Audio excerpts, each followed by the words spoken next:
Chers compatriotes, le dimanche 23 août 2020 a marqué les 22 ans de la Journée internationale du souvenir de la traite négrière et de son abolition.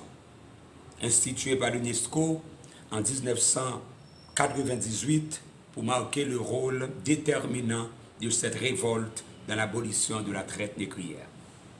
En ce jour d'hommage solennel de la nation, nous devons tous avoir à l'esprit les valeurs qu'incarne notre République, dont nous devons être fiers. C'est au nom de ces valeurs de liberté, d'égalité, de fraternité que des femmes et des hommes se sont battus pour faire abolir l'esclavage. Regardons cet événement tel qu'il a été façonné. Regardons-le lucidement, car c'est le rêve de nos ancêtres, le rêve haïtien. À partir de 1697, Haïti était une colonie française portant le nom de Saint-Domingue. Dans la seconde moitié du XVIIIe siècle, elle était la colonie la plus riche du monde, exportant du sucre, du café et de l'indigo vers la France. Des hommes, des femmes et des enfants réduits en esclavage produisaient cette richesse dans le cadre d'un système d'esclavage incroyablement violent. Réglementé et légitimé par le Code noir de Louis XIV, le taux de mortalité parmi les esclaves était si élevé que les Français importaient constamment de nouveaux captifs pour travailler dans les plantations. À tout moment, environ 2/3 de la population esclave était née en Afrique. En 1791, les esclaves des plaines sucrières du nord de Saint-Domingue se sont soulevés dans une rébellion coordonnée pour réduire l'esclavage en français. C'est ainsi qu'a débuté l'événement qui a duré 13 ans et qui est connu sous le nom de la Révolution haïtienne. En 1793, les rebelles se sont libérés en forçant les commissaires coloniaux à abolir l'esclavage dans toute la colonie de Saint-Domingue. La colonie a alors envoyé une délégation à l'Assemblée nationale française pour convaincre le gouvernement français d'abolir l'esclavage dans tout l'Empire. La Convention nationale déclare que l'esclavage des Noirs est aboli dans toutes les colonies et en conséquence, elle décrète que tous les hommes, sans distinction des couleurs, vivant dans les colonies, sont citoyens français et jouiront des droits garantis par la Constitution. Écrit l'Assemblée. C'est la première fois que la France a aboli l'esclavage, une concession offerte pour conserver la précieuse colonie au sein de l'Empire, mais cela ne durera pas longtemps. En 1799, Napoléon Bonaparte s'est établi comme premier consul de France. Il s'est montré déterminé à freiner l'autonomie croissante de Saint-Domingue sous les leaders révolutionnaires et gouverneurs colonial Toussaint Louverture, qui a publié la Constitution coloniale de 1801 qui abolissait à jamais l'esclavage. Bonaparte envoie une armée pour rétablir l'ordre colonial à Saint-Domingue. Son beau-frère, Charles Leclerc, a mené l'effort de déportation de Toussaint Louverture et a mené une guerre extermination. Voici mon opinion sur ce pays, a déclaré Leclerc. dans une lettre à Bonaparte le 7 octobre 2002. Nous devons détruire tous les Noirs des montagnes, hommes et femmes, et n'épargner que les enfants de moins de 12 ans. Nous devons détruire la moitié de ceux qui se trouvent dans les plaines et ne pas laisser dans la colonie une seule personne de couleur qui ait porté une épaulette. Ainsi, la première abolition française s'est rapidement terminée. Le retour de Bonaparte à l'ordre colonial inclut l'esclavage et en 1802, il rétablit l'esclavage dans les autres colonies françaises des Caraïbes. Mais les rumeurs selon lesquelles la France rétablirait l'esclavage à Saint-Domingue ont déclenché la guerre pour l'indépendance d'Haïti en octobre 2002. Un peu plus d'un an plus tard, et sous le slogan « La liberté ou la mort », Jean-Jacques Dessalines mène l'armée révolutionnaire à la victoire. Le 1er janvier 1804, Dessalines déclare l'indépendance d'Haïti, promettant aux Haïtiens d'assurer à jamais l'empire de la liberté dans le pays qui nous a donné naissance. Nous devons saisir du gouvernement inhumain qui nous a longtemps maintenus dans la torpeur la plus humiliante, tout espoir de nous réasservir. Nous devons alors vivre indépendants ou mourir, a déclaré Jean-Jacques Dessalines.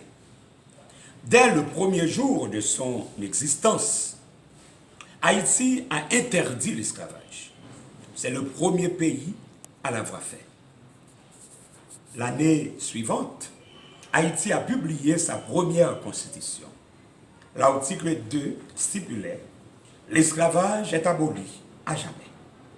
En abolissant l'esclavage dans son intégralité, Haïti a également aboli la traite des esclaves, contrairement à l'approche en deux temps des nations européennes et des Américains. À l'initiative des révolutionnaires à Saint-Domingue, la France avait aboli l'esclavage, mais elle l'a rapidement rétabli et a relancé la traite des esclaves en 1802. Les Britanniques, dont beaucoup vantent leur rôle de premier plan dans l'abolition, ont aboli la traite des esclaves en 1807, mais n'ont pas adopté la loi d'abolition qu'en 1833 et ont continué à réduire les gens en esclavage dans les Caraïbes jusqu'en 1838. Et même alors, la loi d'abolition a été stimulée par une rébellion majeure en Jamaïque en 1831 et 1832. Les révolutionnaires haïtiens ont été les architectes de l'abolition française de 1793 et de 1794 et ont fondé un État abolitionniste sur le continent américain en 1804. Les amis, l'histoire de l'esclavage, c'est l'histoire du combat. L'histoire du combat pour la liberté. Combat pour l'égalité des Noirs et les affranchis mulâtres contre les Blancs, les négociants et certains conservateurs politiques de l'époque. Des hommes et des femmes ont fait honneur aux valeurs de la République. Boukman, Romaine, le prophète, Hyacinthe, Georges Biassou, Jean-François, Toussaint Louverture, Jean-Jacques Dessalines, François Capois, Henri-Christophe, Alexandre Pétion, Rigaud, Sanit Belair, de son vrai nom, Suzanne Belair, tous, ce sont eux qui ont fait l'histoire. Certains d'entre eux étaient esclaves. Ils ont été les premiers à combattre leur oppression. Elles ont été longues ces années de lutte pour mettre un terme à ce qui n'est rien d'autre que crime contre l'humanité. Certains combats ont marqué les esprits, comme celui de Boukman, avec la cérémonie du bois caïman le 14 août 1791. Celui de Toussaint Louverture, aux côtés des Espagnols. L'esclavage est une blessure. C'est une blessure profonde qui pèse encore sur nos consciences. Les mémoires portent le poids de cette histoire. Et je sais bien qu'il existe encore aujourd'hui des inégalités qui trouvent leur origine dans cet héritage si douloureux. Ayons le courage d'en parler pour assumer ensemble notre histoire. Elle fait partie de nous. Elle est intrinsèquement partie de notre avenir de peuple. De cette histoire, nous devons pouvoir tout dire. Refuser la compréhension de notre propre passé, c'est refuser d'être le peuple libre et digne de notre histoire des peuples noirs fiers. De génération en génération, nous devons conserver cette histoire dignement et fièrement. Des territoires ont connu l'esclavage comme nous. Ils se sont fiers de leur histoire. Les pays comme les États-Unis d'Amérique, le Venezuela, la France et d'autres encore, ils ont subi les violences de l'esclavage, mais ils sont fiers de leur histoire. En effet, c'est à partir de cette histoire douloureuse, la République s'est construite. Elle s'est construite sur ses valeurs d'humanité et de respect de l'homme. De cette histoire sont nées des cultures au pluriel qui font partie de notre culture commune au singulier. La littérature qui en découle est devenue une référence pour le monde. Au moment où je vous parle, je pense à Anténor Firmin, qui défend l'égalité des races humaines en tant qu'anthropologue positif. Nous garderons dans nos mémoires et dans nos cœurs son souvenir et son empreinte sur notre histoire. Et plus loin encore, je pense aux progressistes martiniquais Aimé Césaire. Sa mise en garde continue d'ailleurs à nous interpeller. Il affirmait qu'une civilisation qui s'avère incapable de résoudre les problèmes que suscite son fonctionnement est une civilisation décadente. Une civilisation qui choisit de fermer les yeux à ses problèmes les plus cruciaux est une civilisation atteinte. Une civilisation qui ruse avec ses principes est une civilisation moribonde. L'émotion provoquée par la disparition de ces hommes montre à quel point que nous sommes toujours à la recherche de notre propre histoire. Cette histoire doit être inscrite dans les manuels scolaires afin que nos enfants puissent comprendre ce qu'a été l'esclavage. Afin que nos enfants puissent mesurer les souffrances que l'esclavage a engendrées, les blessures qu'il a laissées dans l'âme de tous ceux que rien ne peut délier de ce passé tragique. La traite des Noirs, l'esclavage, ainsi que leur abolition seront donc introduites dans les programmes de l'école primaire dès que nous arrivons au pouvoir en 2022. Je souhaite également que cette histoire puisse être abordée à partir de l'étude d'œuvres littéraires, comme celle d'Anténor Firmin, de Jean Pricemas, de Jacques Roumain, de René Despeste, de Jacques et Stéphane Alexis, d'Aimé Césaire. Et donc, c'est dans le cadre des nouveaux programmes du collège et du lycée que je souhaite l'inscription des œuvres de ces hommes. Et voyez-vous, dans mon esprit, en tant que président des Républicains et futur président de la République, j'ai à cœur, en décidant cela, que les Haïtiens comprendront et comprennent cette partie de leur histoire dans cette dimension géographique, culturelle, économique, sociale. Parce que cette histoire a plusieurs dimensions, même si c'est la même tragédie. Et parce que les Haïtiens l'auront comprise, cette histoire, alors elle deviendra notre histoire commune. L'histoire de la classe des Noirs, l'histoire de la classe des mulâtres, l'histoire de tous les Haïtiens, pas simplement l'histoire d'une partie d'entre eux, d'une seule classe, de la classe des Noirs ou de la classe des mulâtres. L'histoire de tous les Haïtiens. Et ainsi, me semble-t-il, nous pourrons entretenir de façon lucide et apaisée.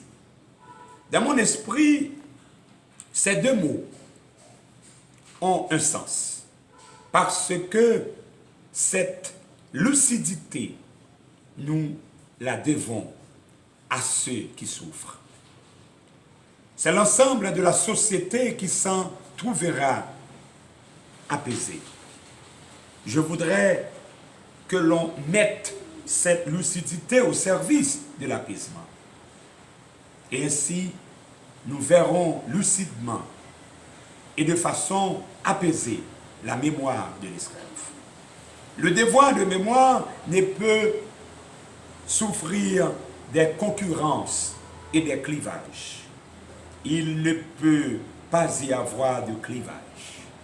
Le devoir de mémoire doit nous rassembler. Doit nous rassembler pour maintenir le rêve haïtien. Doit nous rassembler pour porter l'espoir au peuple haïtien. Dans le gouvernement républicain, nous porterons une attention spéciale et substantielle à la portée de la commémoration de la journée internationale du 23 août. Mais je tiendrai fort la date commémorative locale, date faisant partie intégrante de notre culture.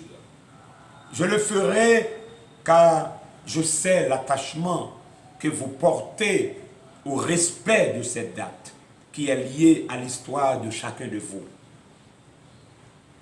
Chers amis, je vous promets dès mon arrivée au pouvoir, et je vais donc faire la commémoration nationale du 14 août une priorité. Mais qu'en même temps, la date du 23 août, la journée internationale du souvenir de la traite négrière et de son abolition, une marque de grandeur sur tout le territoire haïtien pour marquer le rôle déterminant de cette révolte dans l'abolition de la traite négrière transatlantique. Que l'on me comprenne mieux, ce n'est pas parce que je m'y suis engagé que je le ferai. C'est parce que je crois que c'est juste. Que je m'y suis engagé et donc que je le ferai quand je serai président. C'est dans cet ordre-là que nous, les républicains, nous comprenons la gestion de l'État ainsi que le gouvernement. Les 18 premiers mois de mon installation. Je veux que vous sachiez, mes amis, que cette célébration ne doit pas être seulement un rappel historique. Cette célébration doit être pour nous l'occasion de dire qu'hélas, l'asservissement existe toujours dans nos sociétés. Sur presque tous les continents, des millions de personnes ont encore victimes de la traite et elles demeurent privées de liberté, soumises à des conditions d'exploitation brutale. Je veux que ces formes modernes d'esclavage cessent chez nous, en Haïti. Et je pense en ce moment à la tragédie que vit le peuple haïtien où l'intempérie du dimanche 23 août 2020 a causé des dégâts énormes sur la population haïtienne. Aucune aide n'a été apportée à la population victime. Et où un gouvernement éminemment condamnable en est incapable d'empêcher ces dégâts et d'en venir en aide à la population sinistrée pour permettre de soulager la misère provoquée par ce cyclone qui a créé des morts et des dizaines de milliers de sans-abri. Et d'une certaine façon, il y a un lien à ce que nous célébrons aujourd'hui. Et la douleur de constater qu'au XXIe siècle, le gouvernement haïtien est incapable de porter secours à des femmes, des hommes et des enfants de sa communauté. Comme vous, comme nous, ravagés par la nature et qui ont de surcroît la douleur d'avoir un gouvernement qui se sent seulement jouir des bienfaits de la communauté. Il n'y aura pas de paix dans le monde si nous transigeons avec le respect de la dignité humaine. En cette année de célébration du 72e anniversaire de la Déclaration universelle des droits de l'homme, les jeunes d'Haïti doivent s'engager à défendre l'universalité des droits de l'homme face aux tentations relativistes auxquelles succombent certains au nom des traditions historiques dévoyées, au nom des traditions culturelles caricaturées, au nom des traditions religieuses qui n'ont jamais existé. Les droits de l'homme ne doivent pas être un privilège réservé aux plus riches.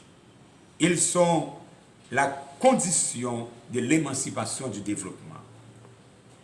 À vous tous, républicains, à vous, jeunes du Parti républicain et de la diaspora, à toute la jeunesse de la communauté haïtienne qui nous écoute, je veux dire qu'Haïti, en commémorant cette journée, entend montrer à quel point le combat pour la liberté de tous les hommes reste profondément d'actualité. Je vous remercie, chers compatriotes, et je dis à la jeunesse haïtienne, n'ayez pas peur. Continuez à vous engager pour maintenir le rêve haïtien, car vous êtes le rêve haïtien. Ne lâchez rien, nous serons à vos côtés. Vive Haïti, vive la République, vive les républicains, que Dieu bénisse Haïti. Merci.